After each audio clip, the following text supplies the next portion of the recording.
सबैजनालाई नमस्ते। मेरो नाम सञ्जिला तामाङ। मार्टिन चौतारीको आजको छलफलमा यहाँहरू सबैजनालाई स्वागत छ। आज हामी 1 year of the COVID-19 epidemic in Kathmandu, insight from the Savit Cap study भन्ने विषयमा छलफल गर्दैछौँ। यो छलफलको लागि हामीसँग डाक्टर किरण राज पाण्डेजी हुनुहुन्छ। उहाँले चाहिँ यो कोभिड-19 को चाहिँ 1 वर्ष भएको सन्दर्भमा काठमाडौँको विशेष गरी त्यसलाई सेन्टरमा राखेर चाहिँ उहाँले आफ्नो कुराहरू राख्नुहुनेछ, आफ्नो प्रस्तुति दिनुहुनेछ। किरणजी चिकित्सक हुनुहुन्छ, उहाँ ह्याम्स हस्पिटलमा कार्यरत हुनुहुन्छ, त्यसैगरी उहाँ अनुसन्धाता हुनुहुन्छ। किरणजीले काठमाडौँ विश्वविद्यालयबाट स्नातक गर्नुभएको छ र उहाँले सिकागो विश्वविद्यालयबाट पब्लिक हेल्थ साइन्समा मास्टर्स गर्नुभएको छ र उहाँ हाल सिकागो विश्वविद्यालयको स्वास्थ्य र सामाजिक विज्ञान केन्द्रमा रिसर्च अफिलिएटको रूपमा पनि हुनुहुन्छ, त्यसमा कार्यरत हुनुहुन्छ। किरणजीको प्रस्तुति सुरु गर्नु अघि चौतारीको केही सूचनाहरू। यही मे 2 वैशाख 19 गते understanding sexual harassment at the workplace भन्ने विषयमा प्रकृति योन्जनजी आएर बोल्दै हुनुहुन्छ। यो कार्यक्रममा पनि यहाँहरूले सहभागिता जनाउन सक्नुहुनेछ। आजको हाम्रो कार्यक्रम 2 चरणमा हुनेछ। पहिलो चरणमा किरणजीले आफ्नो प्रस्तुति राख्नुहुनेछ र दोस्रो चरणमा हामी उक्त प्रस्तुतिमाथि खुल्ला छलफल गर्नेछौँ। खुल्ला छलफलमा यहाँहरूले उहाँको प्रस्तुतिमाथि टिप्पणी भए टिप्पणी राख्न सक्नुहुनेछ, प्रश्न भए प्रश्न राख्न सक्नुहुनेछ अथवा जिज्ञासाहरू राख्न सक्नुहुनेछ। हाम्रो कार्यक्रम फेसबुक लाइभ र जुम दुवैबाट सञ्चालन भइरहेको छ। फेसबुक लाइभबाट हेरिरहनु भएका सहभागीहरूले फेसबुकको कमेन्ट बक्समा गएर आफ्नो प्रश्न अथवा जिज्ञासाहरू राख्न सक्नुहुनेछ र जुममा सहभागी हुनुभएका सहभागीहरूले जुमको च्याट बक्स पनि प्रयोग गर्न सक्नुहुन्छ र आफ्नो आवाज आफ्नै आवाजमा पनि तपाईँले प्रश्न जिज्ञासाहरू अथवा आफ्ना टिप्पणीहरू के छन् त्यो राख्न सक्नुहुनेछ। अब भने हामी कार्यक्रम सुरु गर्छौँ। सुरुमा किरणजीले आफ्नो प्रस्तुति 35 देखि 40 मिनट भित्रमा राख्नुहुनेछ र उहाँको प्रस्तुतिपछि हामी खुल्ला छलफलमा जानेछौँ। डाक्टर किरणजी अब सुरु गरौँ। सञ्जिलाजीलाई फेरि पनि धन्यवाद। रुकजी, प्रत्युषजी लगायत मार्टिन चौतारीको सम्पूर्ण टिमलाई मेरो धेरै धन्यवाद, मलाई यहाँ आज बोलाएर यो प्रेजेन्टेसन दिने मौका दिनुभएकोमा। मार्टिन चौतारीमा मेरो यो दोस्रो प्रेजेन्टेसन हो कोभिडको सन्दर्भमा। सायद 8-10 महिना जति अगाडि हो क्यारे मैले कोभिडकै सन्दर्भमा एउटा प्रेजेन्टेसन गरेको थिएँ। विगत 1 वर्षमा हामीले कोभिडको बारेमा निकै नै गहन ढङ्गले भनौँ अध्ययन अनुसन्धान गरि नै रहेका छौँ। सम्पूर्ण व्यक्तिहरूले गरि नै रहनु भएको छ। अझ हामी स्वास्थ्यमा सम्बन्धित व्यक्तिहरू, बिरामीको हेरचाह गर्ने मान्छे, त्यसैमा अनुसन्धान गर्ने मान्छेहरूलाई पनि यो नितान्त नौलो विषय थियो। त्यही भएर हामीले आफ्नै ज्ञानको दायरा बढाउन र कोभिडको प्रतिकारमा हामीले राष्ट्रलाई, स्वास्थ्य मन्त्रालयलाई र समग्र स्वास्थ्य व्यवस्थालाई के सहयोग गर्न सकिन्छ भनेर हाम्रो तर्फबाट सुरुवाती दिनदेखि नै यसको बारेमा अध्ययन अनुसन्धान पनि निकै अगाडि बढाइरहेका थियौँ। मैले अलि अगाडि मेरो आफ्नै कम्प्युटर पल्टाएर कहिलेदेखि हामीले कोभिडको बारेमा काम गर्न सुरु गरेर रहेछौँ भनेर एक दिन हेरेको। जनवरीको सुरुवातदेखि नै हामीले त्यति बेला कोभिडको बारेमा काम गर्न सुरु गरेर रहेछौँ। मोडलिङ गर्ने लगायत विभिन्न विषयमा त्यति बेला हामीले काम गऱ्यौँ। त्यही भएर आजको यो प्रेजेन्टेसन चाहिँ मैले विगत 1 वर्षमा हामीले गरेको कामको आफ्नै समीक्षाको रूपमा पनि लिएको छु। हामीले सुरुवाती अवस्थामा केही काम गऱ्यौँ, विशेष गरी मोडलिङको काम गऱ्यौँ, केही प्रेडिक्सन्सहरू गऱ्यौँ। त्यसले हाम्रो पोलिसी रेस्पोन्समा पनि विभिन्न ठाउँमा गएर के इनपुट दियो र त्यसको आधारमा पोलिसी रेस्पोन्स पनि डिटरमाइन गरियो भन्ने हाम्रो बुझाइ हो। त्यो काममा हामी कहाँनिर चुक्यौँ, कहाँनिर सफल भयौँ, के चाहिँ हामीले ठिक गरेछौँ, के चाहिँ हामीले बेसिक गरेछौँ भन्ने खालको कुराको समीक्षा पनि म आज यो प्रेजेन्टेसनबाट गर्न चाहन्छु। त्यो गर्ने अवसर कसरी पनि जुट्यो भने सुरुवाती अवस्थामा सुरुवातको अप्रिल मे जस्तोसम्म हामीले मोडलिङ यो एपिडेमिक यसरी जाला है, यस्तो गर्दाखेरि यस्तो होला है भन्ने विषयमा हामीले त्यति बेला निकै नै मेहनत र परिश्रम लगायौँ। त्यसपछि चाहिँ हामी कहाँ एपिडेमिक कति फैलियो त भन्ने किसिमको अध्ययनमा हामी त्यसपछि जुट्यौँ। जुलाईदेखि निरन्तर लागेर हामीले यो अघिल्लो वर्षको अन्त्यमा एउटा सेरो प्रेभलेन्स स्टडी गरेको थियौँ। त्यो स्टडीको नाम चाहिँ seroepidemiology of COVID-19 in the Kathmandu valley भन्ने अध्ययन थियो। छोटकरीमा हामीले त्यसलाई सेभिट क्याप भन्ने गरेका थियौँ। त्यो अध्ययनमा गरिएको र त्यो अध्ययनमा पत्ता लागेका कुराहरूले हामीले सुरुमा मोडलिङ गरेर पत्ता लगाएका कुराहरू अथवा सिकेका कुराहरू, इन्साइट, तिनीहरूको बारेमा एक हिसाबको समीक्षा गर्ने अवसर दियो। त्यही यिनै सिकाइहरूको वरिपरि रहेर म आजको प्रेजेन्टेसन गर्नेछु। म प्रेजेन्टेसन त्यति लामो नबनाउन प्रयास गर्छु। मसँग स्लाइड हुन त धेरै नै छन्, तर म थुप्रै स्लाइड यहाँ स्किप गर्ने प्रयास गर्छु। अलिकति म्याथमेटिक्स पनि छ कहीँ ती सबै कुराहरू म अलिकति स्किप गर्छु। तर यदि कसैलाई त्यसको बारेमा जान्ने इच्छा भयो अथवा प्रश्न सोध्नु मन लाग्यो भने मलाई प्रेजेन्टेसनको बिचमा सोद्धा पनि हुन्छ र अन्तिममा प्रश्न उत्तर गर्ने समय हामीलाई एकछिन मिल्नेछ भन्ने मेरो आशा छ। तर सकेसम्म म धेरै लामो गन्थन नगरिकन एउटा ओभरभ्यू दिएर यो प्रेजेन्टेसन गर्न प्रयास गर्छु। यो सुरुवाती अवस्थामा हामीले गरेका मोडलिङहरूको एउटा प्रतीकात्मक ग्राफ हो। त्यो बोर्ड नै हामीले मलाई लाग्छ मार्चतिर मैले बनाएको एउटा ग्राफ COVID-19 जस्तो हावाबाट सर्ने एपिडेमिक फैलियो भने कतिसम्म फैलिएला काठमाडौँमा भनेर हामीले सुरुमा जान्न चाह्यौँ। अब काठमाडौँमा मात्रै किन गरेको भनेर एउटा प्रश्न उठ्न सक्ला। काठमाडौँमा मात्रै गरेको कारण चाहिँ अब एउटा त सहजता नै हो। नेपालभरि त्यस्तो खालको एपिडेमियोलोजिकल मोडलिङ गर्न अलिकति कम्प्लिकेटेड हुन्छ। दोस्रो कुरा चाहिँ समस्या पनि जनघनत्वको कारणले धेरै मान्छेहरू यहाँ बस्ने भएको कारणले गर्दाखेरि काठमाडौँमै बेसी हुने थियो र काठमाडौँको सन्दर्भमा सिकेका कुराहरू देशभरि नै लागू हुने भएको भएर विशेष गरी सहरी क्षेत्रमा, तर एक हिसाबले देशभरि नै लागू हुने भएको भएर हामीले काठमाडौँलाई आधार मानेर सम्पूर्ण अध्ययनहरू त्यसै अनुसार गऱ्यौँ। त्यो अध्ययन गर्दाखेरि चाहिँ यो एउटा SEIR मोडल भन्ने सुन्नुभयो होला सायद, ससेप्टेबल, एक्सपोज्ड, इन्फेक्सियस र रिकभर्ड भनेर एपिडेमियोलोजिकल अथवा महामारीहरूको म्याथमेटिकल अध्ययन गर्नको लागि त्यस्तो खालको म्याथमेटिकल मोडल बनाइन्छ। यो त्यसैको एउटा नमुना हो।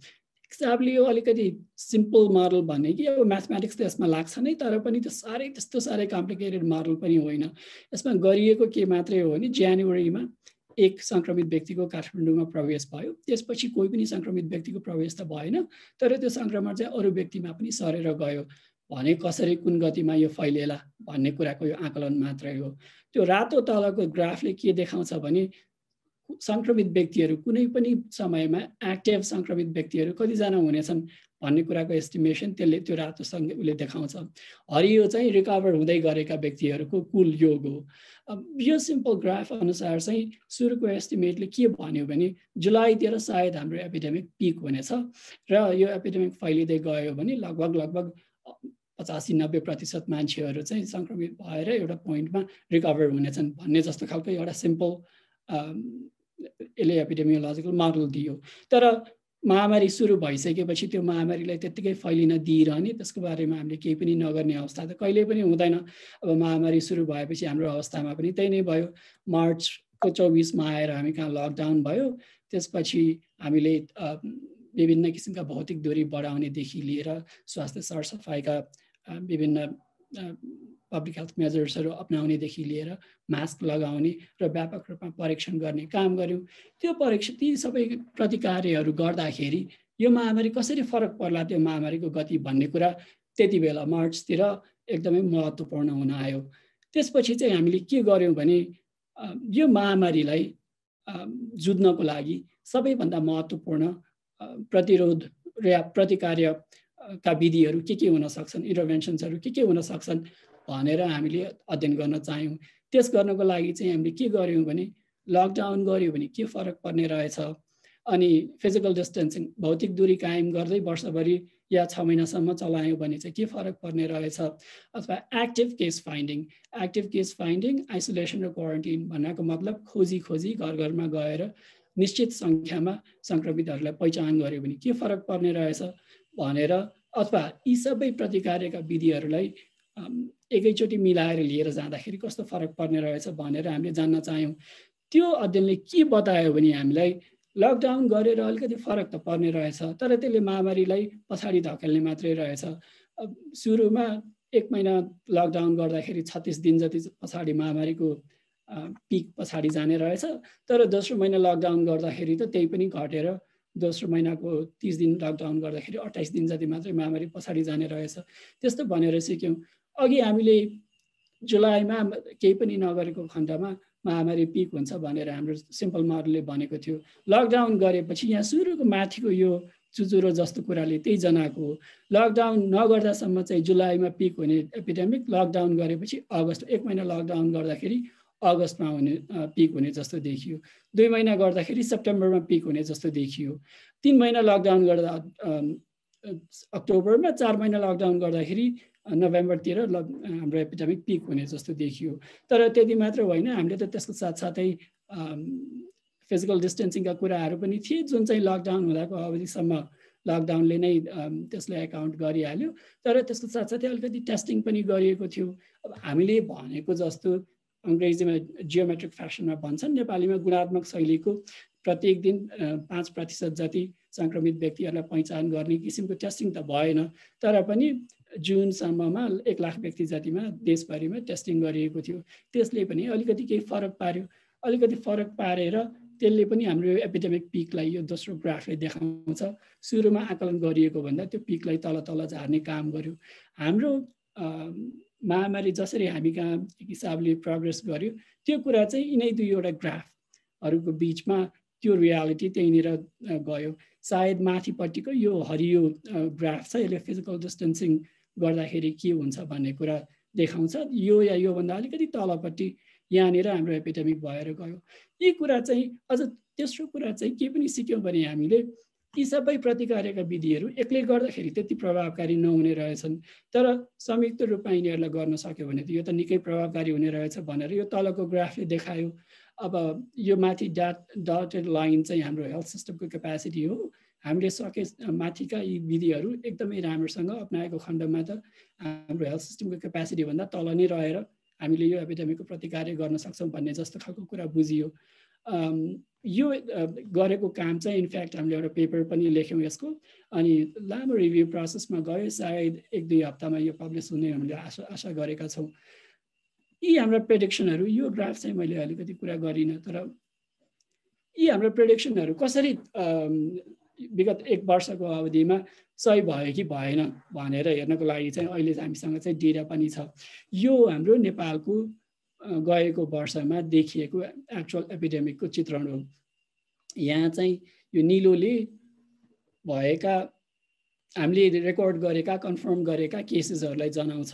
यो हरियो चाहिँ रिकभर गरेका व्यक्तिहरूलाई जनाउँछ, रातो चाहिँ मृत्यु भएका व्यक्तिहरूलाई जनाउँछ।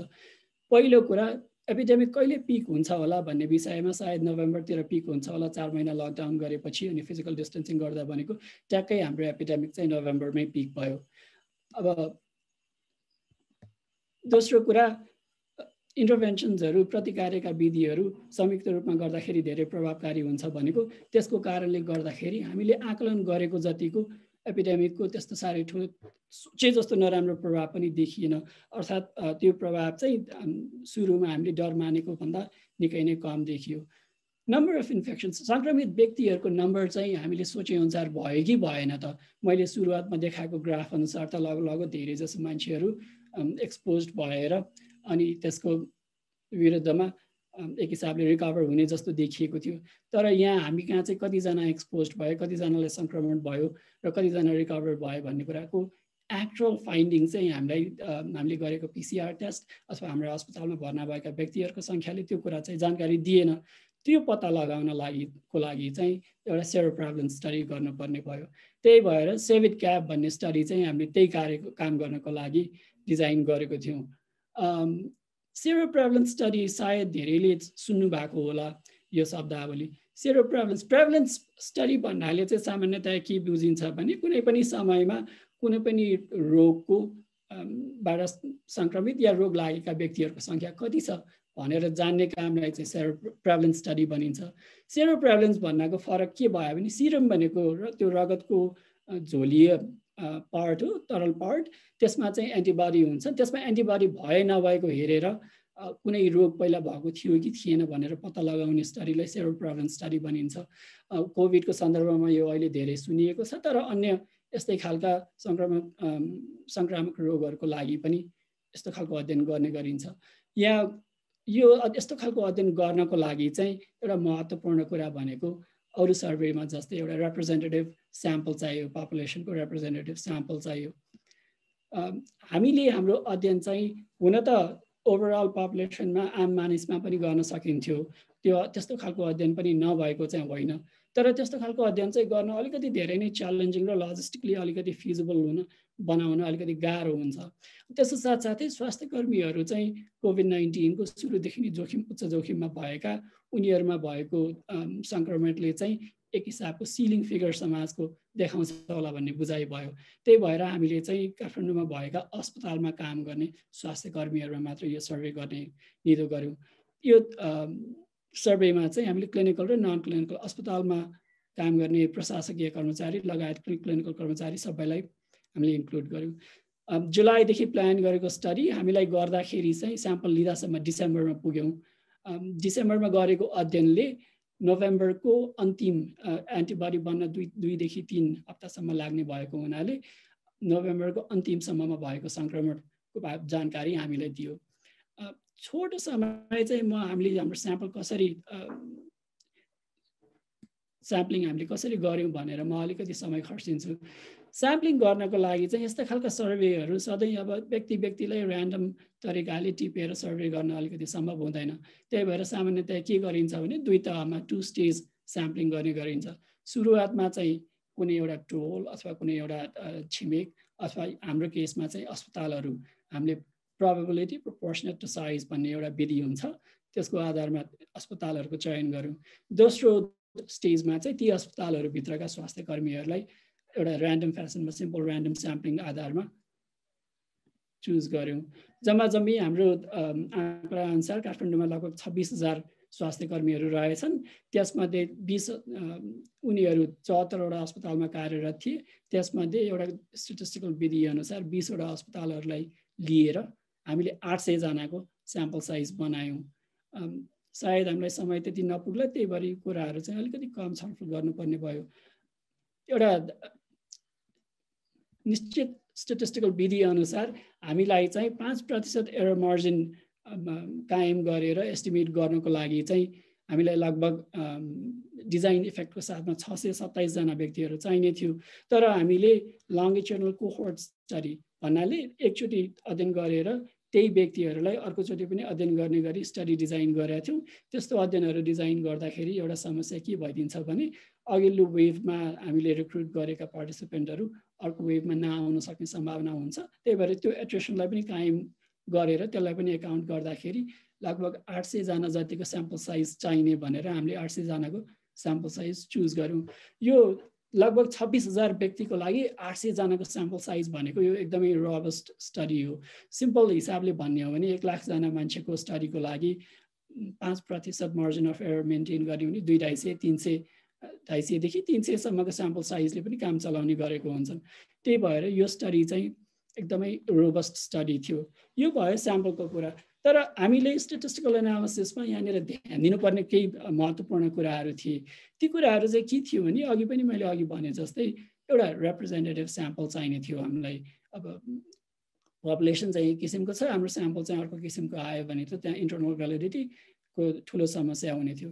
दोस्रो कुरा चाहिँ अघि मैले भने 2 स्टेज क्लस्टर्ड सर्वे थियो। यो हामीले सुरुमा पार्टिसिपेन्टहरूलाई चुज नगरेर हस्पिटलहरूलाई चुज गरेको कारणले गर्दाखेरि त्यो डेटा हामीले जम्मा गरेको तथ्याङ्क चाहिँ क्लस्टर्समा आउँथ्यो। त्यसमा चाहिँ केही स्ट्याटिस्टिकल प्रब्लम हुन्थे कि त्यहाँ दुईटा डेटा पोइन्टको बिचमा कोरिलेसन हुने भएको कारणले गर्दाखेरि हाम्रो स्ट्याटिस्टिकल एनालिसिसले त्यसलाई पनि एकाउन्ट गर्नुपर्ने आवश्यकता थियो।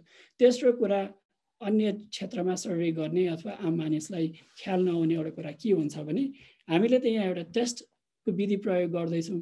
कुनै पनि टेस्ट 100% एक्युरेट हुँदैन। टेस्टले पोजिटिभ भन्दाखेरि त्यो मान्छेलाई रोग भएको पनि हुँदैन, नेगेटिभ भन्दाखेरि त्यो मान्छेलाई रोग नभएको पनि हुँदैन। त्यही भएर पपुलेसन लेभलमा यी सर्वेहरू गर्दाखेरि त्यो टेस्टको इनएक्युरेसी पहिला पत्ता लगाएर म्याथमेटिक्सको प्रयोग गरेर त्यसलाई पनि करेक्ट गर्नुपर्ने हुन्छ। अब हाम्रो स्ट्याटिस्टिकल विधिले पनि त्यही कुराहरू गर्न प्रयास गर्यो।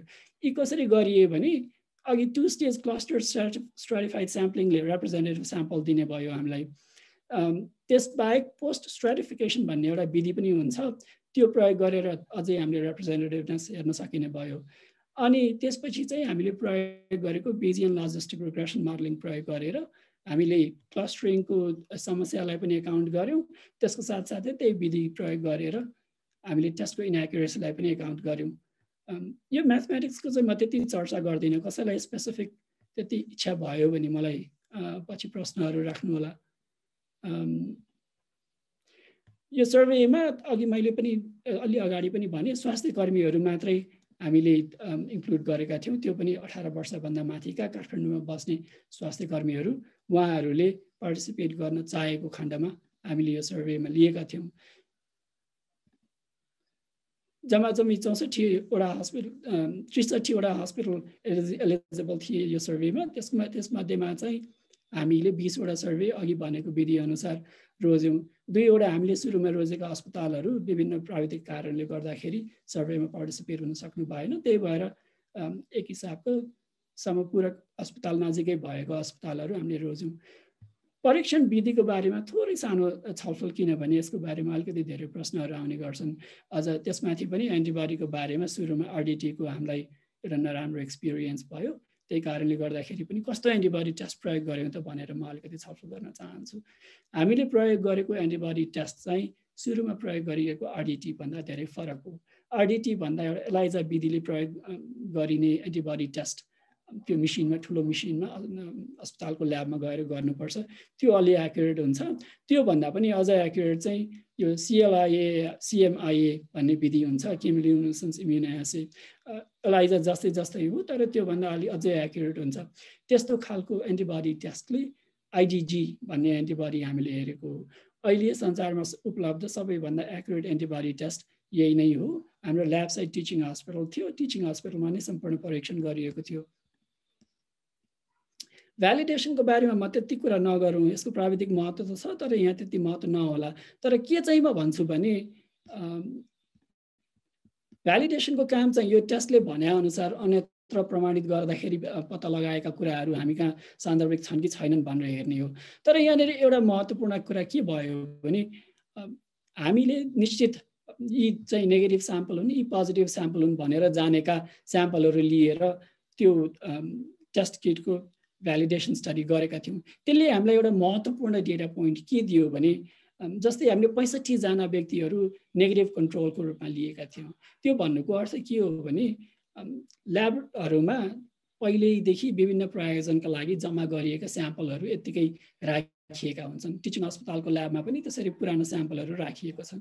त्यहाँ केही स्याम्पलहरू कस्ता थिए भने डिसेम्बर 2019 भन्दा अगाडिदेखि नै जम्मा गरिएका स्याम्पलहरू त्यहाँ थिए। त्यसको बारेमा अब हामी के बुझ्न सक्ने भयौँ भने अहिले सुरुवात भएको महामारीको कारणले गर्दाखेरि त्यहाँ ती स्याम्पलहरूमा एन्टिबडी थिएन अथवा हुनु हुँदैन भन्ने कुरा त त्यो प्रष्ट भइहाल्यो। त्यही भएर ती टेस्टहरू नेगेटिभ आउँछन् या पोजिटिभ आउँछन् भनेर हामीले एकचोटि परीक्षण गऱ्यौँ। त्यो परीक्षण गर्दाखेरि के देखियो भने डिसेम्बर 2019 भन्दा अगाडिका स्याम्पलहरूमा कुनैमा पनि एउटा छोडेर 65 वटामा 64 वटामा एन्टिबडी देखिएन। त्यो भन्नको अर्थ के भयो भने हामीलाई एउटा एकछिनसम्म खुल्दुली र प्रश्न थियो, सायद नेपालमा यो महामारी त्यति हामीले सोचेको जस्तो छिटो गतिमा फैलिरहेको छैन, हामी इम्युन पो छौँ कि कोभिड-19 विरुद्धमा भन्ने खालको प्रश्न पनि एक हिसाबले त्यति बेला निकै आएको थियो। अहिले त अब त्यो सही रहेनछ भनेर प्रमाणित भयो, तर हाम्रो यो अध्ययनले पनि त्यो कुरा सही रहेनछ भनेर त्यति बेला नै अलिकति भनेको थियो। अब यति भन्दै गर्दाखेरि एउटा कैफियतको रूपमा मैले के भन्नुपर्ने हुन्छ भने एन्टिबडी छैन भन्दैमा सम्पूर्ण रूपमा इम्युनिटी नै छैन भन्ने कुरा चाहिँ सही होइन। इम्युनिटी अरू तरिकाले पनि मेमोरी सेल्सहरूको माध्यमबाट शरीरमा रहिरहन सक्छ, तर पनि सायद इम्युनिटी छैन होला भन्ने कुराको चाहिँ एउटा स्ट्रङ प्रुफ चाहिँ यो थियो। भ्यालिडेसनको कुरा नगरौँ। अब सर्वे स्याम्पलिङ गर्दाखेरि हामीले अस्पतालबाट सबै स्टाफहरूको लिस्ट लिएर ऱ्यान्डम स्याम्पलिङ गर्नलाई एउटा अर्डरमा उहाँहरूलाई राखेर फोन कल गरेर स्टडीमा पार्टिसिपेट गर्न भन्यौँ। हाम्रो रेस्पोन्स रेट चाहिँ लगभग 40% थियो। भनेपछि अनि कोही पनि व्यक्तिले खासै कन्सेन्ट नदिएर चाहिँ स्टडीमा पार्टिसिपेट नगर्ने वातावरण चाहिँ बनेन। त्यसले पनि हामीलाई एउटा रिप्रेजेन्टेटिभ स्याम्पल लिनको लागि चाहिँ मद्दत गर्यो। या यो स्टडीको डेमोग्राफिक क्यारेक्टर्स पार्टिसिपेन्टहरूको डेमोग्राफिक फिचर्सहरूको बारेमा यो एउटा ग्राफ हो। अलिकति मसिनो अक्षरमा छ, सायद यहाँहरूलाई देख्न अलिकति अप्ठ्यारो पर्ला। यो पढ्ने तरिका चाहिँ कस्तो हो भने यहाँ देखाइएका प्रतिशतहरू चाहिँ कलमको माथि भएका व्यक्तिहरूको प्रतिशत हो। ओभरअल भन्ने कलममा फर इक्जाम्पल 800 जना व्यक्तिहरू हुनुहुन्थ्यो, जुन चाहिँ हाम्रो टोटल स्याम्पल साइज। त्यसमध्येमा 18 देखि 29 वर्षको बिचमा 46% हुनुहुन्थ्यो, 44% चाहिँ 30 देखि 49 वर्षको बिचमा, 50 देखि 59 वर्षको बिचमा चाहिँ लगभग 8% हुनुहुन्थ्यो भने 60% भन्दा धेरै उमेरका व्यक्तिहरू चाहिँ 1% मात्रै हुनुहुन्थ्यो। त्यसै गरी यतापट्टिको कलममा पनि हेर्नुभयो भने ओभरअल पर्सेन्टेज र यतापट्टि एन्टिबडी नेगेटिभ र पोजिटिभमा भएका ती पर्सेन्टेजहरू खासै फरक छैनन्। उदाहरणको लागि 18 देखि 29 वर्षको उमेर समूहमा एन्टिबडी नेगेटिभ हुने पनि 45%, एन्टिबडी पोजिटिभ हुने 49% हुनुहुन्थ्यो। यहाँ अलिकति भेरिएसन देखियो। यो कुरा चाहिँ हाम्रो स्टडीमा अन्यत्र पनि अरू फिगर्सहरूले पनि देखाउँछ। यङ मान्छेहरू चाहिँ हाम्रो स्वास्थ्य कर्मीहरू मध्येमा पनि यङ स्वास्थ्य कर्मीहरू, अलि भर्खरका स्वास्थ्य कर्मीहरू चाहिँ धेरै एक्सपोज भए जस्तो देखियो। त्यसको एउटा सायद कारण चाहिँ के हो भने बेडसाइडको छेउमा बिरामीको एकदमै नजिक भएर लामो समयसम्म काम गर्ने व्यक्तिहरू चाहिँ अलिकति धेरै एक्सपोज भएको जस्तो देखिन्छ। त्यसमध्येमा त्यस्तो काम गर्ने व्यक्तिहरू धेरै जसो नर्सहरू हुने गर्छन् र केही अन्य सहयोगी कर्मचारी उनीहरू गर्छन्। उनीहरू चाहिँ हाम्रो सिचुएसनमा चाहिँ अलिकति यङ हुने गर्छन्। त्यसैको कारणले गर्दाखेरि अलिकति फरक देखिएको, नभए भने कुनै पनि डेमोग्राफिक फिचर्सको आधारमा त्यति धेरै फरक चाहिँ यी दुईटा एन्टिबडी नेगेटिभ र पोजिटिभ हुने ग्रुपहरू देखिएनन्। त्यो हाम्रो स्टडीको फेरि पनि रिप्रेजेन्टेटिभनेसको लागि राम्रो हो। एउटै फरक यहाँ तल कहाँनिर देखियो भने निरक्षर व्यक्तिहरू, इलिटरेट व्यक्तिहरू चाहिँ लगभग 2%, उहाँहरू चाहिँ हाम्रो स्याम्पलमा 3% जति हुनुहुन्थ्यो। नेगेटिभ हुनेहरू मध्येमा चाहिँ 2% हुनुभयो। अब पोजिटिभ हुने व्यक्तिहरू मध्येमा चाहिँ 5%, भनेपछि निरक्षर व्यक्तिहरू चाहिँ अलिकति धेरै एक्सपोज भएको जस्तो देखियो। यही कुरा अलिकति इन्कमको आधारमा पनि देखिन्छ। इन्कम अलिक कम हुने व्यक्तिहरू चाहिँ अलिकति धेरै 33 versus 36% त्यो एक्सपोजर अलिकति भिन्न भएको देखियो। नभए पनि यी दुईटा ग्रुपहरू त्यति भिन्न थिएनन्। यो चाहिँ अलिकति महत्त्वपूर्ण ग्राफ हो। म सायद यहाँ मेडिकल स्टुडेन्टहरू त्यति हुनुहुन्न होला, तर यो अन्य व्यक्तिलाई पनि अलिकति बुझ्नुपर्ने कुरा, यो सेन्सिटिभिटी र स्पेसिफिसिटीका जस्ता कुराहरू हामी बेला बेलामा गरिरहन्छौँ। त्यो कसरी महत्त्वपूर्ण हुन्छ भन्ने कुराको पनि यो एकदमै महत्त्वपूर्ण ग्राफ छ यहाँ। यो ग्राफले चाहिँ के देखाउँछ भने कोभिड-19 का कमन लक्षणहरू कति प्रतिशत व्यक्तिहरूमा देखिए त भनेर देखाउँछ। यो उत्तर चाहिँ के प्रश्न सोधिएको थियो भने जनवरी 2020 देखि आजसम्म तपाईले यी कुनै लक्षणहरू एक्सपिरियन्स अनुभव गर्नुभएको छ कि छैन भनेर त्यहाँ प्रश्न सोधिएको थियो। त्यसमा एक हिसाबले अत्यन्तै ब्रड र नन स्पेसिफिक प्रश्न थियो। यी लक्षणहरू त त्यहाँ स्पेल आउट गरिएका थिए, तर त्यो टाइम पिरियड चाहिँ एकदमै लामो थियो। यहाँ यो मैले पोजिटिभ कलममा यहाँहरूको एटेन्सन ड्र गर्न चाहेँ। यहाँ के देखिन्छ भने सबैभन्दा कमन सिम्पटम चाहिँ 56% हेडेक, टाउको दुख्ने कम्प्लेन गर्नुभएको छ। यो चाहिँ सिरो पोजिटिभ हुने व्यक्तिहरू मात्रै हो है। भन्नको अर्थ कोभिड-19 को एक्सपोजर भएका व्यक्तिहरू मध्येमा मात्रै हो। कोभिड-19 को एक्सपोजर भएका र एन्टिबडी विकास गरेका व्यक्तिहरूमध्ये 56%ले त्यति बेला 11 महिना अगाडिको पिरियडमा हेडेक अथवा टाउको दुखाइ अनुभव गर्नुभएको रहेछ। त्यस्तै 48%ले मसल एक अथवा मांसपेशीको दुखाइ, पुरा शरीर दुख्यो भन्ने लक्षण कुनै न कुनै पिरियडमा, एकचोटि कुनै न कुनै पिरियडमा अनुभव गर्नुभएको रहेछ। अब त्यस्तै 43%ले खोकी र 40%ले ज्वरो अनुभव गर्नुभएको रहेछ। अब यो हेर्दाखेरि सामान्य सतही हिसाबले के देखिने भयो भने कोभिडको सबैभन्दा कमन लक्षण त हेडेक हुँदो रहेछ, मसल एक हुँदो रहेछ, खोकी हुँदो रहेछ या फिभर हुँदो रहेछ भन्ने हो। त्यो एक हिसाबले सही नै हो, तर गलत कहाँनिर हो भने यो सेन्सिटिभ भयो, हाम्रो भाषामा नन स्पेसिफिक भयो। अब कति मान्छेलाई हेडेक भयो त भन्ने कुरा पनि महत्त्वपूर्ण हुन्छ। यहाँ यो नेगेटिभ कलममा हेऱ्यौँ, नेगेटिभ हुने मान्छेहरू पनि 40% चाहिँ हेडेक भएको रहेछ त्यही पिरियडमा। अझ ओभरअल 800 जना मध्येमा लगभग 46% मान्छेहरूलाई त्यो पिरियडमा हेडेक भएको रहेछ। त्यसो हुँदा टाउको दुख्यो भन्दैमा कोभिड भएको नै थियो भनेर भन्न चाहिँ अलिकति अप्ठ्यारो हुने रहेछ। भन्नाको अर्थ हेडेक चाहिँ नन स्पेसिफिक सिम्पटम रहेछ। मसलेक पनि त्यस्तै 48%, 22% चाहिँ कोभिड नभएका व्यक्तिहरूलाई पनि त्यो लक्षण देखिएको रहेछ। खोकीको पनि त्यस्तै 30%, लगभग 30% चाहिँ कोभिड नभएका व्यक्तिहरूलाई पनि देखिएको रहेछ। यी कुराहरू चाहिँ महत्त्वपूर्ण, विशेष गरी क्लिनिकल सिनेरियोमा अलिकति महत्त्वपूर्ण हुने गर्छन्। फिभर चाहिँ अलिकति स्पेसिफिक हुने रहेछ। 40% व्यक्तिहरूलाई यहाँ देखिएको, तर नेगेटिभ हुने व्यक्ति, कोभिड नभएका व्यक्तिहरूलाई लगभग 10% को हाराहारीमा मात्रै देखिएको भनेपछि फिभर चाहिँ स्पेसिफिक हुने रहेछ। अरू एक दुईवटा लक्षणहरू हेरौँ। अब यो सेन्स अफ स्मेल हराउने अथवा सुन्न नसक्ने समस्या हुने कोभिडमा भन्ने कुराको हामीले धेरै सुनेको हो। यो चाहिँ कस्तो हुँदो रहेछ भने 36% चाहिँ पोजिटिभ भएका व्यक्तिहरू मध्येमा 36%लाई यो लक्षण हुँदो रहेछ, तर कोभिड नभएका व्यक्तिहरूमा जम्मा 5% मात्रै हुँदो रहेछ।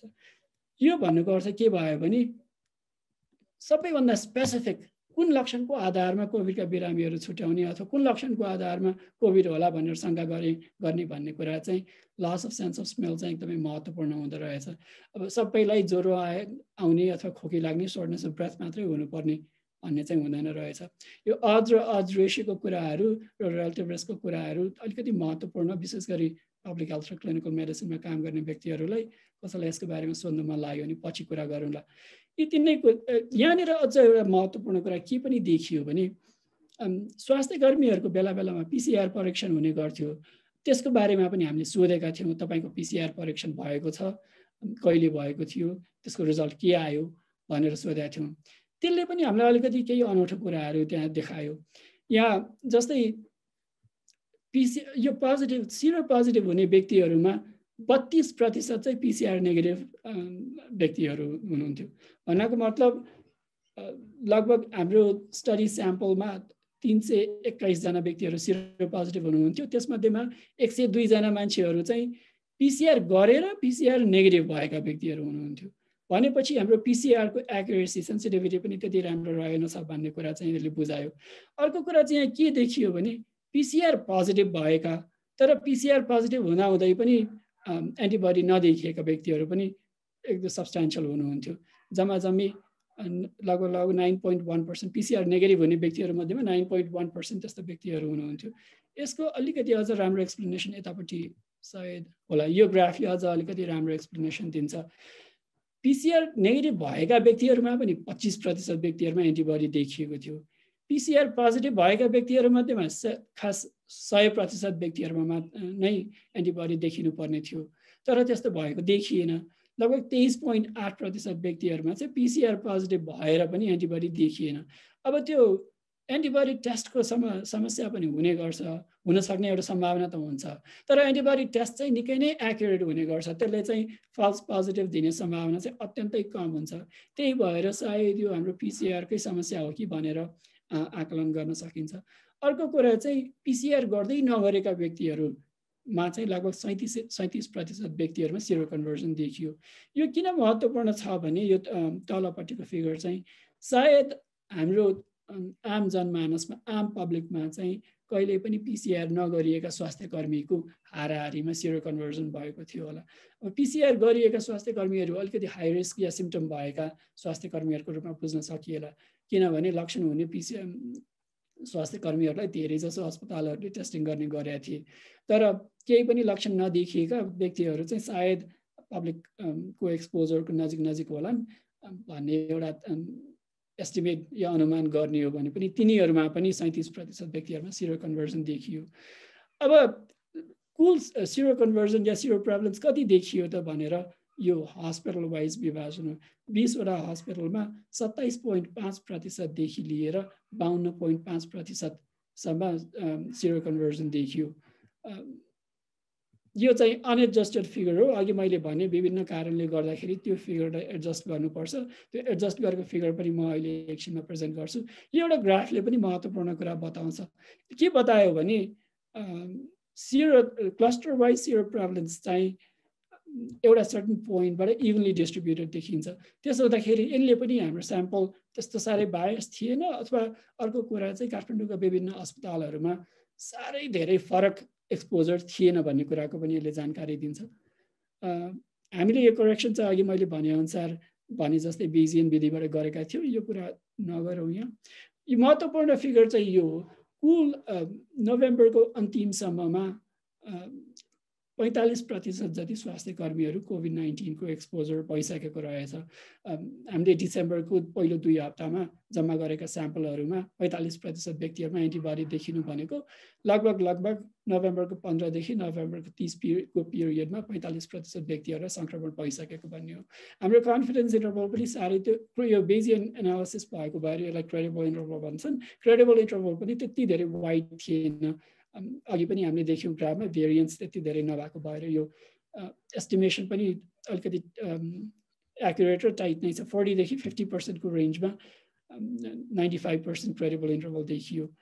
करेक्सन गर्दाखेरि अघि मैले भनेको थिएँ सेन्सिटिभिटी कम हुन्छ, स्पेसिफिसिटी ट्याक्कै 100% हुँदैन, त्यसको कारणले गर्दाखेरि करेक्सन गर्नुपर्छ भनेर भनेको थिएँ।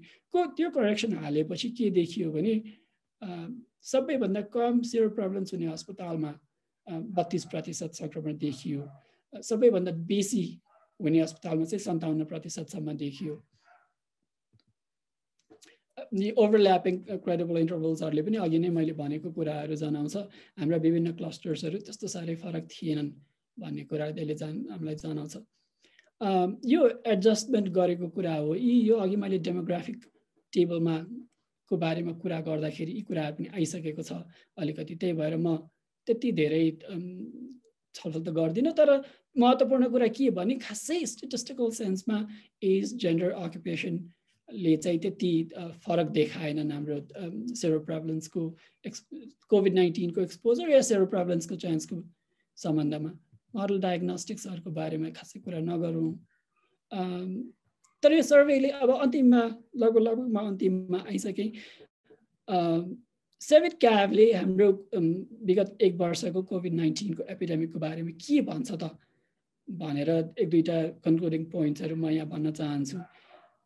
एउटा महत्त्वपूर्ण कुरा त के नै देखियो भने सब्सटेन्शियल अमाउन्ट, एकदमै उल्लेख्य सङ्ख्यामा काठमाडौँमा हामीले थाहै नपाइकन नजानिकन व्यक्तिहरूलाई सङ्क्रमण भइसकेको रहेछ। अब सुरुको प्रेडिक्सन अनुसार त्यति सबै व्यक्तिलाई सङ्क्रमण भइसकेर अहिलेसम्ममा रिकभर्ड स्टेज त होइन, त्यो भएको भए त अहिलेसम्ममा सेकेन्ड वेभ आउने नै थिएन। तर पनि हामीले विभिन्न सिनेरियोहरू देखाएका थियौँ। फिजिकल डिस्टेन्सिङको अवस्थामा निकै तलको अवस्थामा नै धेरैजसो व्यक्तिहरू सङ्क्रमित नभइकन नै एपिडेमिक डाइ डाउन हुन थाल्नेछ भन्ने कुरा हाम्रो सुरुको ग्राफले पनि देखाएको थियो। त्यसपछिको ग्राफले पनि दोस्रो मैले देखाएको सायद स्लाइड थियो त्यसले देखाएको थियो। यहाँ पनि त्यस्तै कुरा भयो क्यारे, फिजिकल डिस्टेन्सिङ गऱ्यौँ, त्यसको कारणले गर्दाखेरि चाहिँ एपिडेमिक सबै व्यक्तिहरूमा नपुगिकन क्लस्टर स्याचुरेसन भयो अनि त्यसपछि एपिडेमिक चाहिँ घटेर गयो। तर त्यसकै बिचमा पनि हामीले सोचे भन्दा धेरै नै व्यक्तिहरूमा डिसेम्बरतिरसम्ममा नै सङ्क्रमण भइसकेको रहेछ। थुप्रै व्यक्तिहरू चाहिँ मैले सायद यो टेबल चाहिँ देखाइनँ, तर थुप्रै व्यक्तिहरूमा चाहिँ लक्षण नै पनि केही पनि देखिएन। अझ एउटा मात्रै लक्षण देखिने व्यक्ति त थुप्रै नै उल्लेख्य नै हुनुहुन्थ्यो। र हामीले कोभिडका लक्षणहरू हुन् भनेर जानेका, विशेष गरी सुरुमा भनेका फिभर, कफ, सर्टनेस अफ ब्रेथ, कुनै पनि नहुने व्यक्तिहरूको सङ्ख्या पनि उल्लेख्य थियो। त्यही कारणले गर्दाखेरि पनि कोभिड फैलिँदै गर्दाखेरि पनि थुप्रै व्यक्तिमा हामीलाई थाहा भएन। अनि तेस्रो कुरा अघि पनि मैले अलिकति भनेको थिएँ, कोभिडको विरुद्धमा प्रि एक्जिस्टिङ इम्युनिटी चाहिँ सायद हामीसँग रहेनछ क्यारे। अघि हामीले नेगेटिभ कन्ट्रोलको बारेमा कुरा गरेका थियौँ, त्यसले पनि त्यही कुराको जनाउ दिन्थ्यो। अहिले यहाँ फैलिरहेको दोस्रो वेभले पनि हामीलाई त्यही नै कुराको जानकारी दिन्छ। तर यति नै भन्दै गर्दाखेरि अझै पनि अनुत्तरित प्रश्नहरू चाहिँ छन्।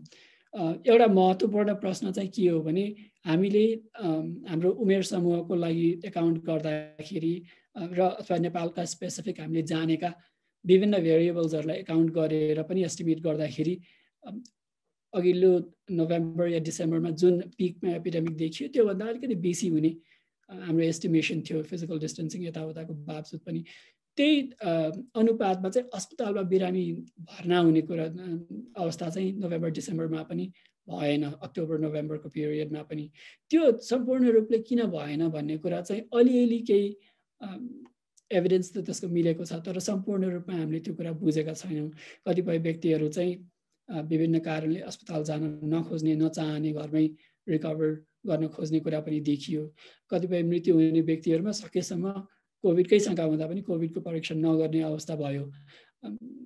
ती कारणहरूले गर्दाखेरि पनि मृत्यु हुने व्यक्तिहरूको सङ्ख्या र अस्पतालको सेवा चाहिने व्यक्तिहरूको सङ्ख्या चाहिँ हामीले सुरुमा एस्टिमेट गरेको भन्दा अलिकति कम देखियो। यी कुराहरू चाहिँ हामीले बुझ्नुपर्ने, अगाडि गएर अब बुझ्नुपर्ने कुराहरू हुन्। तर त्यो गर्नको लागि चाहिँ अलिकति धेरै मसिनो किसिमको अध्ययन गर्नुपर्ने हुन्छ, रेट्रोस्पेक्टिभ स्टडीहरू गर्नुपर्ने हुन्छ। विभिन्न स्थानबाट विभिन्न किसिमका तथ्याङ्कहरू लिएर आएर त्यो कुराको अध्ययन गर्यो भने सायद त्यो कुरा पत्ता लगाउन चाहिँ सकिन्छ होला। महत्त्वपूर्ण कुरा चाहिँ सायद क्रेमेटोरियम आर्यघाटमा गएर राम्रोसँग तथ्याङ्क लिन सक्ने हो। त्यहाँ तथ्याङ्क राखिएको छ भने त्यो तथ्याङ्क लिन सक्ने हो भने सायद अझै राम्रो एस्टिमेट, हाम्रो केस बर्डन के थियो भन्ने कुराको एस्टिमेट चाहिँ हामीले पाउन सकिन्छ। अध्ययनको सम्बन्धमा अब हामी फेरि पनि सेभिड क्याफको दोस्रो वेभ केही हप्तामा गर्दैछौँ। त्यसले पनि हाम्रो सुरुवाती वेभको, पहिलो वेभको फाइन्डिङ्सहरू साँच्चै नै ट्रु थिए कि थिएन भन्ने कुरालाई पनि जानकारी दिन्छ। त्यसको साथसाथै यो दोस्रो वेभमा चाहिँ एउटा कम्प्लिकेसन के आएको छ भने पहिलो वेभ पछि लगभग सबैजसो स्वास्थ्य कर्मीहरूले भ्याक्सिन लगाउनु भएको छ। त्यसको कारणले गर्दाखेरि वास्तवमा इन्फेक्सन भएर एन्टिबडी बनेको हो कि भ्याक्सिनको कारणले एन्टिबडी बनेको हो भन्ने कुरा हामीलाई छुट्याउन अलिकति धेरै मेहनत गर्नुपर्ने भएको छ। तर त्यो गर्न नसकिने कुरा त होइन, विभिन्न किसिमका टेस्टहरू प्रयोग गर्यो भने त्यो गर्न सकिन्छ र त्यो हामी गर्ने पनि छौँ। साथसाथै भ्याक्सिनको प्रभावकारिताको बारेमा पनि अब आउने अध्ययनको वेभले हामीलाई अध्ययन गर्न मद्दत गर्नेछ। यो अध्ययनमा चाहिँ नेपाल स्वास्थ्य अनुसन्धान परिषदको अगुवाईमा अब हामीले यो अध्ययन गरेका थियौँ। अब स्टडी डिजाइन र एक्जिक्युसन लगायत काम मैले नेतृत्व गरेको भए पनि संस्थागत रूपमा नेपाल स्वास्थ्य अनुसन्धान परिषदले यो कामको नेतृत्व लिएको थियो। स्वास्थ्य अनुसन्धान परिषदले विभिन्न किसिमका सहयोग गर्नेदेखि लिएर आर्थिक रूपमा यो स्टडीलाई स्पोन्सर गर्ने काम गरेको हो। त्रिभुवन युनिभर्सिटी टिचिङ हस्पिटलको पनि ठुलो सहयोग रह्यो। स्टडी साइट र ल्याबोरेटरी एनालिसिस सबै त्यहीँ भएको थियो। यी दुई संस्थाहरूलाई र विशेष गरी अध्ययनसँग सम्बन्धित सम्पूर्ण पार्टिसिपेन्टहरू, कोअर्डिनेटर्सहरू, अन्य स्टाफहरू र अन्य व्यक्तिहरूलाई पनि म यही प्रेजेन्टेसनमा आज पनि फेरि पनि धन्यवाद भन्न चाहेँ। मेरो प्रेजेन्टेसन चाहिँ यति नै सकाउँछु मैले आज। यहाँहरूको केही प्रश्नहरू छन् भने चाहिँ म लिन तयार छु। हुन्छ, अब चाहिँ हाम्रो खुल्ला छलफलको पालो भएको छ। यहाँहरूको प्रश्न, जिज्ञासा अथवा टिप्पणीहरू के छन् त्यो चाहिँ अब यहाँहरूले राख्न सक्नुहुनेछ। यहाँ एउटा क्वेसन पनि आएको छ किरणजी च्याट बक्समा। सुशान्त जोशीजीले छोटो क्वेसन भनेर राख्नु भएको छ। हजुर,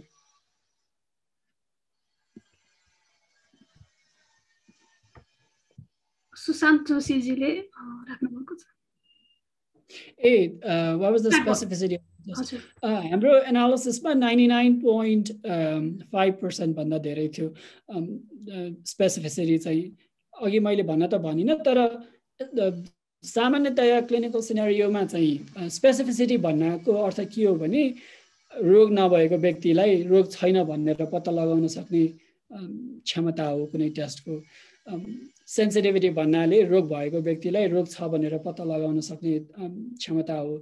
सामान्य हिसाबले बुझाइले स्पेसिफिसिटी भन्दा त सेन्सिटिभिटी महत्त्वपूर्ण हुने रहेछ भन्ने जस्तो खालको बुझाइ हुनसक्छ। त्यो क्लिनिकल सिनेरियोमा विशेष गरी असाध्य रोग लाग्यो कुनै व्यक्ति विशेषमा इन्भेस्टिगेट गर्नु पर्यो भने अस्पतालको सिनेरियोमा फर इक्जाम्पल त्यो महत्त्वपूर्ण हो। तर यस्ता प्रेभलेन्स स्टडीहरू गर्दाखेरि चाहिँ स्पेसिफिसिटी अत्यन्तै महत्त्वपूर्ण हुने गर्छ। स्पेसिफिसिटी ट्याक्कै के हो भनेर जान्न महत्त्वपूर्ण हुन्छ। अब सकेसम्म हाई भइदिए राम्रो, हाई नभए पनि अघि मैले देखाएको स्टेटिस्टिकल विधिले त्यसलाई करेक्सन गर्न त सकिन्छ। तर हाई भएन भने समस्या के भइदिन्छ भने थुप्रो फल्स पोजिटिभहरू आउँछन्।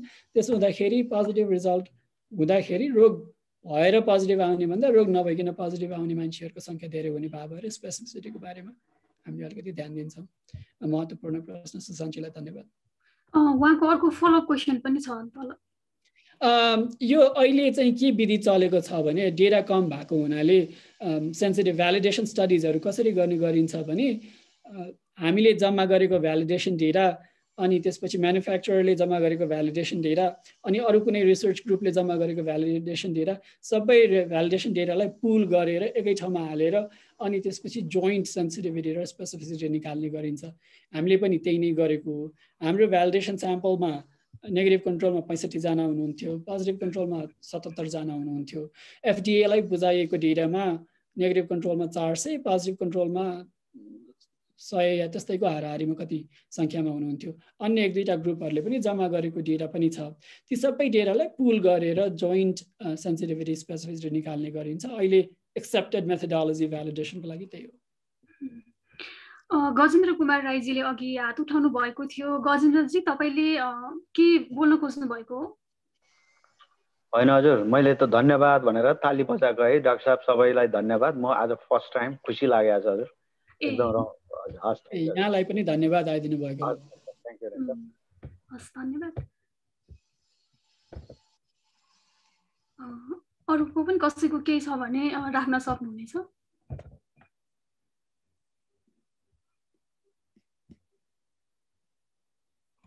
सञ्जिला म सोधौँ? म प्रत्युष।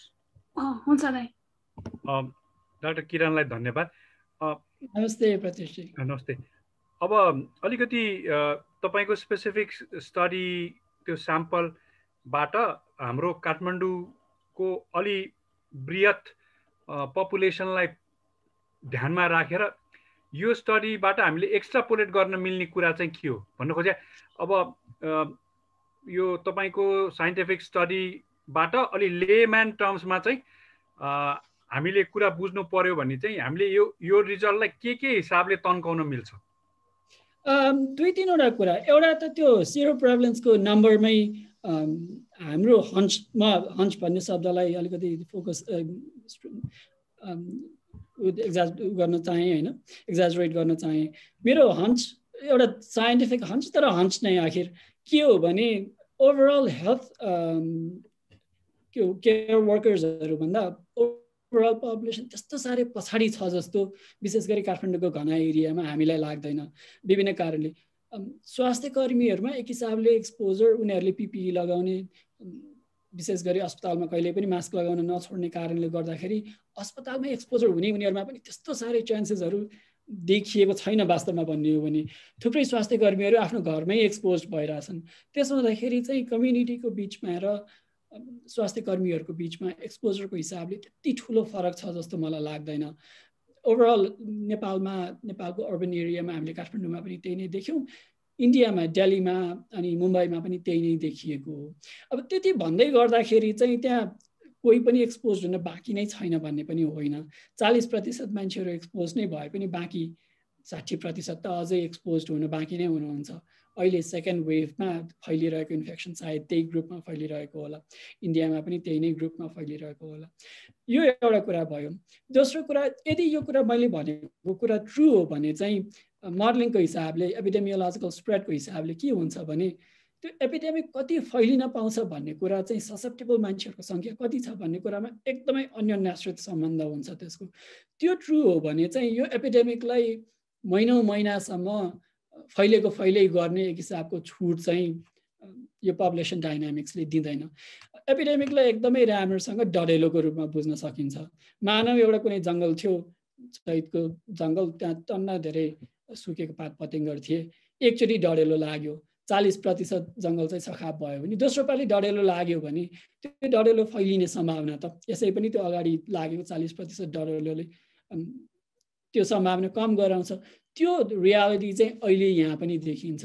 हामीले अलिकति प्रतिकार्यमा ध्यान दिने हो भने चाहिँ यो एपिडेमिक त्यति लामो टाइमसम्म फैलिएर जान पाउँछ जस्तो मलाई चाहिँ लाग्दैन। तर त्यसको एउटा कन्डिसन चाहिँ के भयो भने सुरुवातमा भएको एक्सपोजरले अहिले भइरहेको इन्फेक्सनको विरुद्धमा पनि प्रोटेक्सन दिन्छ भन्ने कुरा हो। तेस्रो कुरा चाहिँ अगाडिको एपिडेमिकमा थुप्रै व्यक्तिहरूलाई थाहा नभइकन इन्फेक्सन भएछ होइन, एसिम्टोमेटिक इन्फेक्सन भएछ। अब अहिले त्यो एक्ज्याक्टली ट्रु हुँदैन कि भन्ने जस्तो चाहिँ देखिन्छ होइन। सुरुवातको वेभमा भन्दा यो पालिको वेभमा मान्छेहरूमा अलिकति बेसी लक्षण देखिएको जस्तो देखिन्छ। तर मेरो क्लिनिकल अनुभवले चाहिँ के भन्छ भने अहिले हामीले अस्पतालहरू भरिएको देख्नुभन्दा अगाडि 2-3 हप्ता अगाडिदेखि काठमाडौँमा एउटा भाइरल इलनेस फैलिरहेको थियो। विभिन्न व्यक्तिहरूलाई एकदमै नन स्पेसिफिक किसिमका सिम्टमहरू, शरीर दुख्यो भन्ने धेरै जसो व्यक्तिहरूले, कोहीले रुगा लाग्यो भन्ने। रुगा साधारणतया कोभिडको सिम्टम भनेर हामीले त्यति बुझ्दैनौँ, तर पनि रुगा लाग्ने अनि त्यसपछि ज्यान दुख्ने, कोहीलाई टाउको दुख्ने, फुकोखोकी लाग्ने खालको एउटा इलनेस त फैलिरहेको थियो। तर त्यो कोभिड नै हो कि अरू कुनै भाइरल इलनेस हो भनेर त्यति स्योर हुन सक्ने अवस्था थिएन। अब त्यस्तो खालको लक्षण देखिने मान्छेहरूको पनि एउटा पपुलेसन छ नै। अब त्यस्तै खालको लक्षण अधिकांश मान्छेमा देखिने हो कि अलिकति केही पनि लक्षणै नदेखिने मान्छे अहिले पनि धेरै नै हुने हुन्, त्यो कुरा चाहिँ अलिकति पछाडि थाहा हुने होला। सायद हामीले दोस्रो वेभको सेयर प्रेभलेन्स गरेपछि ती कुराहरूमा पनि अलिकति केही इन्साइट आउला। अहिले चाहिँ हामीले एक्स्ट्रापुलेट गर्न मिल्ने अघि मैले अगाडि भनेका कुराहरू बाहेक यिनै कुराहरू हुन्। लक्षणहरूको बारेमा मैले अगाडि नै भने, अब ती स्वास्थ्य कर्मीमा देखिएका कस्ता खालका लक्षणहरू स्पेसिफिक हुँदा रहेछन् भन्ने कुरा अन्य जनमानसमा पनि लाग्ने नै भयो। मलाई अहिले ख्याल भएसम्म सायद यति नै कुराहरू होलान्। अरू केही भयो भने म जोड्दै गरौँला। यहाँ अरू प्रश्नहरू पनि छन्। म एउटा फलोअप सोधौँ? हजुर प्लिज।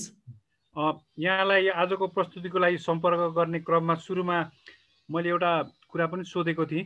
त्यो चाहिँ के भन्दाखेरि अब युएसको एक्जाम्पल दिँदाखेरि चाहिँ त्यहाँको सर्जहरू हेर्दाखेरि चाहिँ उनीहरूका मनाउने प्रमुख चाडपर्वहरू जहाँ चाहिँ परिवार र अरू साथीभाइहरूको भेटघाट हुने क्रमपछि सर्ज, यो पहिला इन्फेक्सनको सर्ज र फलो त्यसपछि हस्पिटलाइजेसन र डेथको सर्ज जस्तो जुन देखिएको थियो, नेपालमा चाहिँ लास्ट फलमा हामी कहाँ मनाउने ठुला चाडहरू पछि त्यस्तो यो आजको स्टडीमा त त्यो कुरा ठ्याक्कै तपाईँले बोल्न मिल्ने गरेर चाहिँ आएको जस्तो एटलिस्ट मैले बुझेअनुसार त त्यसरी चाहिँ भन्न नमिल्ला।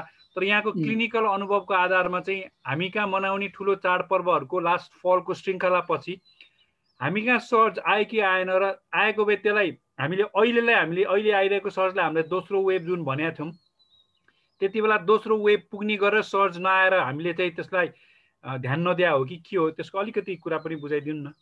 होइन, सर्ज त अहिले पनि अघिल्लो पालि पनि अघि पनि मैले भने नोभेम्बरमा हामी कहाँ सबैभन्दा ठुलो पिक आयो होइन। चाडबाड पनि ट्याक्कै अक्टोबर नोभेम्बरमा थियो यो पालि। त्यसो हुँदा ट्याक्कै अब एपिडेमिकको डाइनामिक्सको हिसाबले पनि त्यति बेलै हामीले लकडाउन बन्द गरेको अनि त्यसलाई फलो गरेर नोभेम्बरतिरै पिक हुने थियो। तर पनि अलिकति बिचमा अलिकति डाइडाउन भएको एपिडेमिक चाडबाड केही क्वेसन नै छैन। अझ त्यो कुरा त योपालि त एकदमै क्लियर कट देखिन्छ। कतिपय मान्छेहरूले अब भक्तपुरको डेटा फर इक्जाम्पल त्यहाँ अस्ति 20 जात्रा गर्ने बित्तिकै त्यसको 1 हप्ता पछि 10 दिन जस्तो पछि चाहिँ निकै सर्च भएर गएको छ।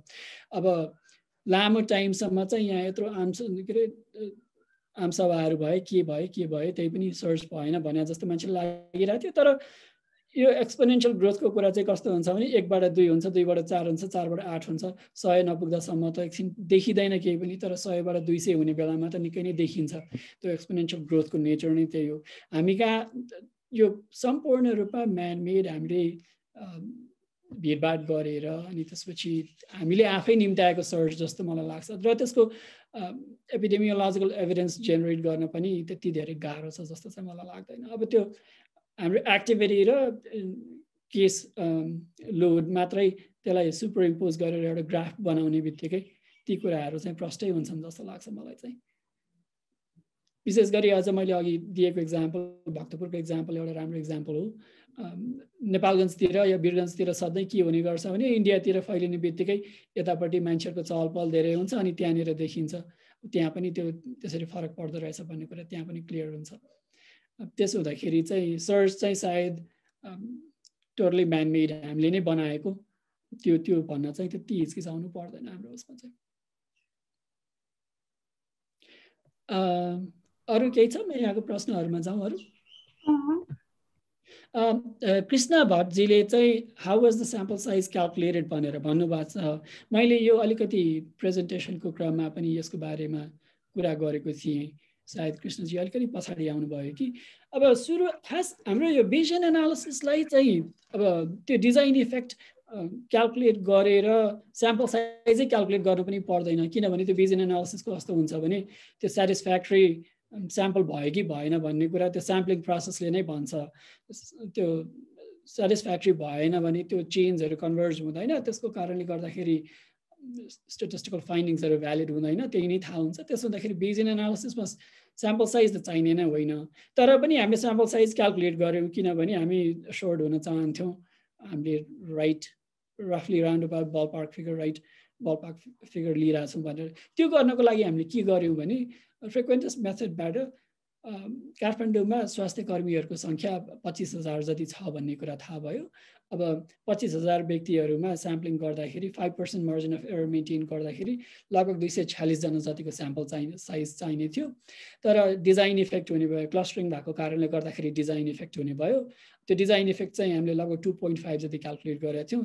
246 लाई 2.5 ले क्याल्कुलेट गर्दा 627 हुन्छ।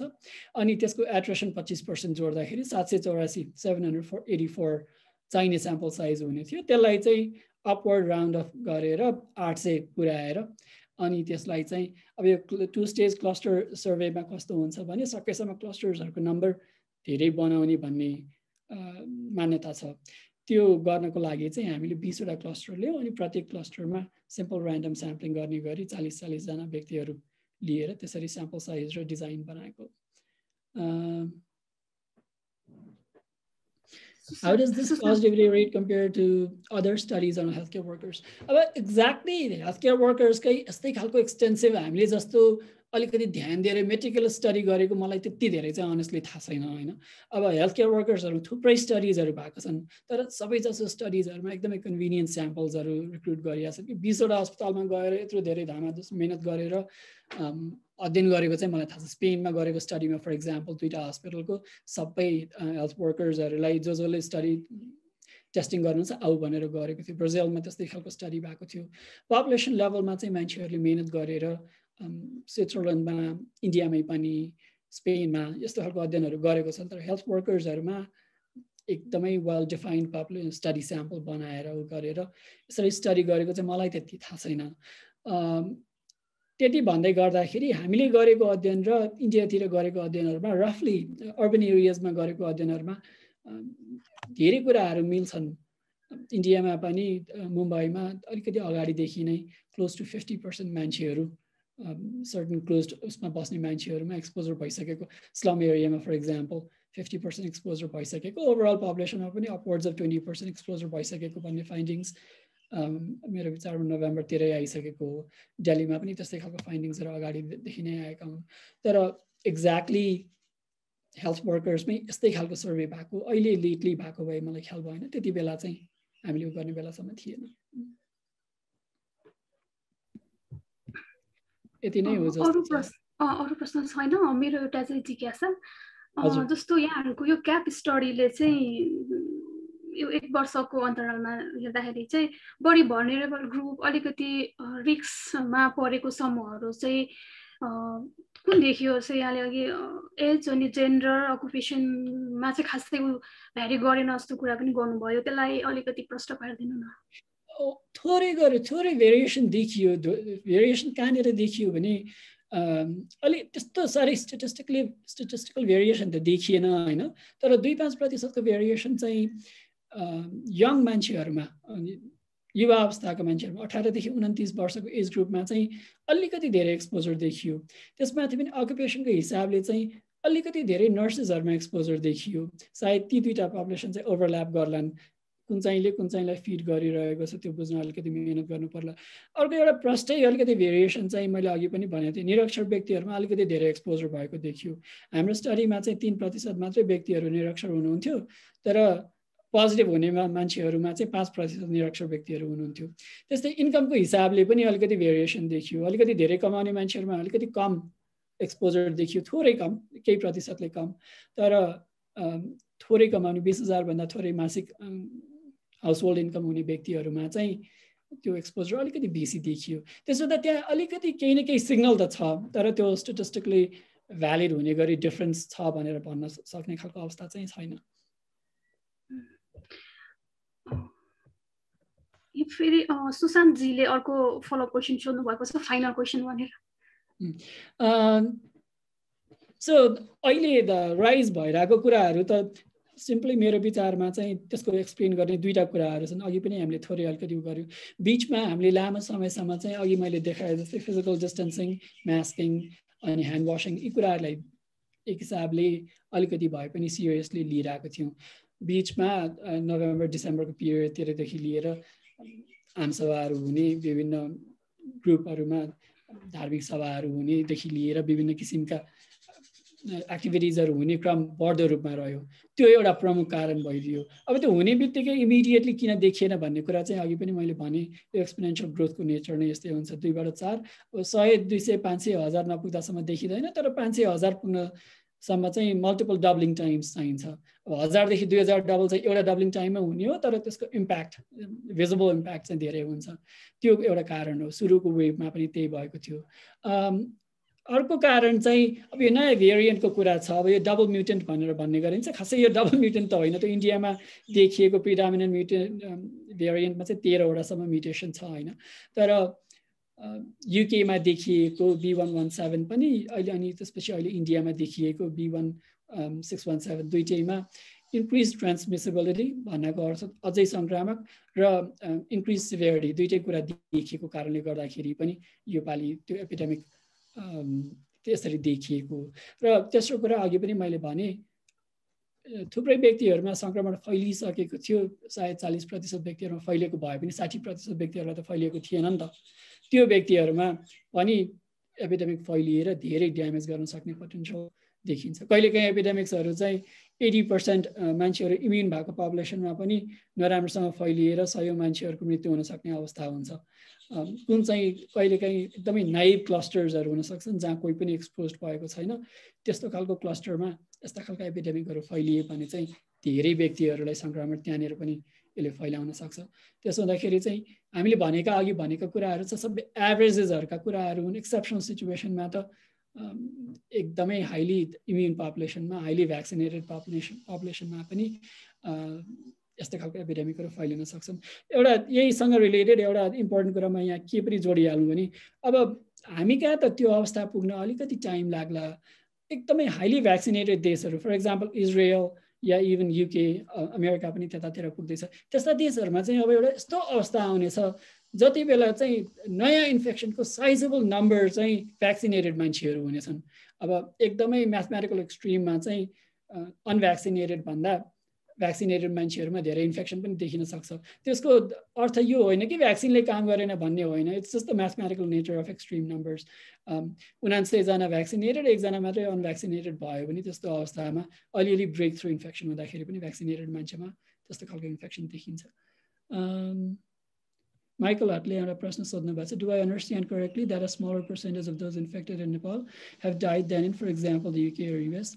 If there is no sign of immunity in the sample, how might this be explained? Please forgive me. I think this is very right. अब म नेपालीमा उत्तर दिउँ कि इङ्ग्लिसमा माइकल हट? इङ्ग्लिसमै उत्तर दिउँ होला सायद सबैजना बुझ्नु। I think you're very right. Anecdotally as well as based on evidence that we have, I think less number of people who've been exposed here in Nepal or even in India have died as compared to America. One major factor that explains it is that we have a younger population. So even when they are infected, they do tend to not have as severe illness as people in America or in the US. If you analyze population, the number of people or the population that has died in America, the figure that we had was that 43% of all deaths had happened in people who were living in nursing homes, meaning elderly people. That figure might have changed at this point, but not substantially. I'm sure it's more than a third still. The other group of people that substantially died were people who were obese, which seems to be a very important factor that leads to death in COVID-19, a phenomenon we don't entirely understand. One anecdotal evidence that I seem to gather is that I tend to take care of people who sort of live here in Nepal or who've moved over to the UK. And there are, for example, these British Gurkha soldiers who retired, and some of their siblings are here and some of them are up there in the UK. And people who are in the UK, even amongst siblings, even with the antigenic exposure that these people had when they were here, they seem to have died at a greater proportion than they have here in Nepal. In Britain, for example, they constantly mention that there's this acronym that they use, they call it BAME. I think it's something to do with minority population that they have up there, Black and minority and something population. They seem to document that their minority population, their Black people, their South Asian people have an increased mortality as compared to the white population up there.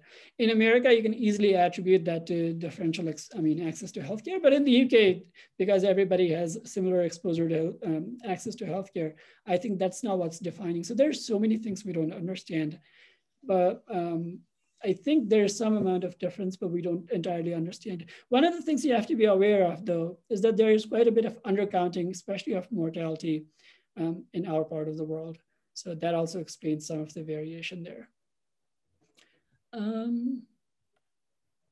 So is that about it? अरु केही प्रश्नहरु छ? मैले केही छुटाएँ? सुशान्त प्रश्न सोध्नु भएको रहेछ, तर त्यो उत्तर त मैले अघि दिएँ जस्तो लाग्छ। हजुर, अघि आइसक्यो त्यसको।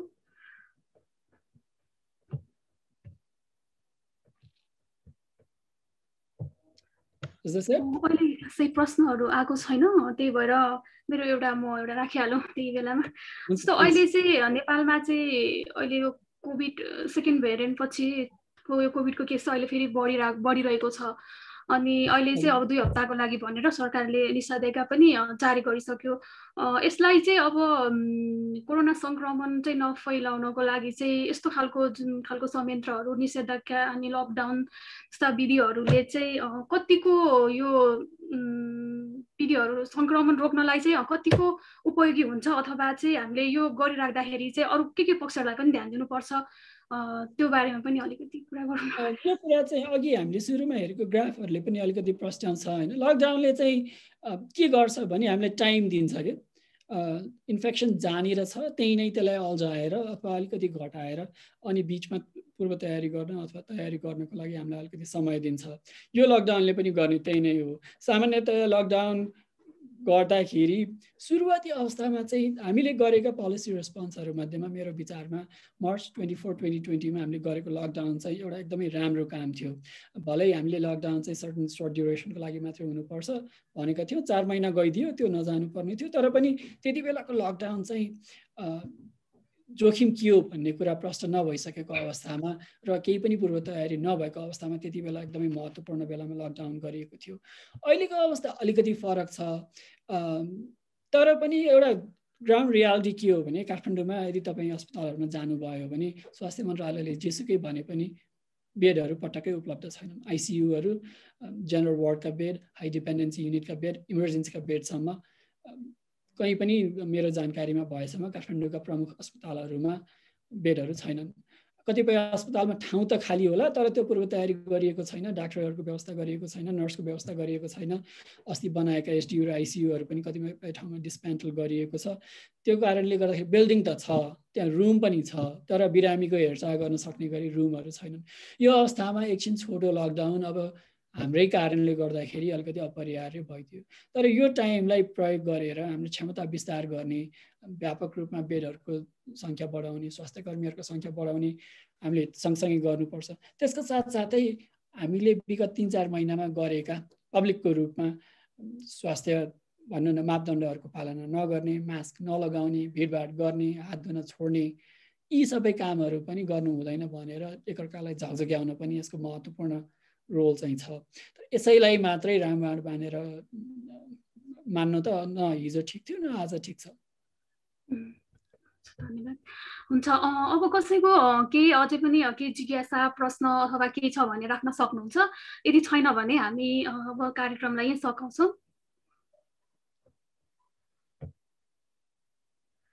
ठिक छ, खासै छैन जस्तो लाग्यो। हुन्छ डाक्टर किरण, तपाईलाई अब अहिलेसम्म केही छुटेको अथवा केही अलिकति भन्नुपर्ने हैन तपाईको प्रस्तुतिको दौरानमा तपाईलाई केही छुटेको जस्तो लागेको छ भने अन्तिममा अहिले आजको कार्यक्रमको चाहिँ अन्तिममा चाहिँ अब र्याप अप सहित त्यो राखिदिनु न अनुरोध गर्छु।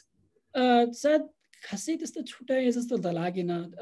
यो प्रेजेन्टेसन गर्ने मौका दिनुभएकोमा फेरि पनि मार्टिन चौतारीको सम्पूर्ण टिमलाई मेरो धेरै धेरै धन्यवाद। एउटा अलिकति फरक विषयमा नेपालमा अति नै धेरै गलत एक हिसाबको अफवाह फैलिरहेको म देख्छु। त्यसको बारेमा थोरै सानो प्रकाश पार्न चाहे। सायद सबै व्यक्तिहरूलाई त्यसको बारेमा थाहा होला, तर पनि भनिहालौँ। भ्याक्सिनको बारेमा चाहिँ मान्छेहरूको रिस्क बेनिफिटको बुझाइ अलिकति एकदम पुवर भएको देखेँ मैले। अब आम जनमानसमा त्यो बुझाइ अलिकति कमजोर हुनु त त्यति अनौठो विषय भएन। अब हामी विभिन्न खालका मान्छेहरूको त्यो एउटा रोल पनि हुन्छ सुसूचित गर्ने। कतिपय व्यक्तिहरू चाहिँ जानेको भनिएका व्यक्तिहरूमै त्यो खालको फाइन स्टेटिस्टिकल नलेज नभएको रिस्क भनेको के हो, बेनिफिट भनेको के हो, रिलेटिभ रिस्क भनेको के हो, अथवा हामीले प्रयोग गर्ने अरू भनौँ न औषधिहरू अथवा हेल्थ इन्टरभेन्सन्सहरू भन्दा भ्याक्सिनहरूमा देखिएको रिस्क त्यसको रिलेटिभ स्केल के हो भन्ने कुरा चाहिँ अलिकति नबुझिएको पाउँछु। ब्लड क्लटका कुराहरू गरिन्छन् होइन, कि विभिन्न विषयमा कुराहरू गरिन्छन्। यी सबै रियालिटी हुन्, ती सबै साइड इफेक्टहरू देखिएका हुन्। तर पनि यहाँ एउटा कुरा त के छ भने हामीले प्रयोग गर्ने अन्य औषधिहरूका पनि यस्तै खालका साइड इफेक्टहरू हुन्छन्। ती साइड इफेक्टहरू हुँदाहुँदै पनि कतिपय अवस्थामा त डाक्टरको सल्लाह बेगर नै हामी अस्पतालबाट फार्मेसीबाट किनेर त्यस्ता औषधिहरूको चाहिँ हामीले प्रयोग गर्ने गरेका छौँ।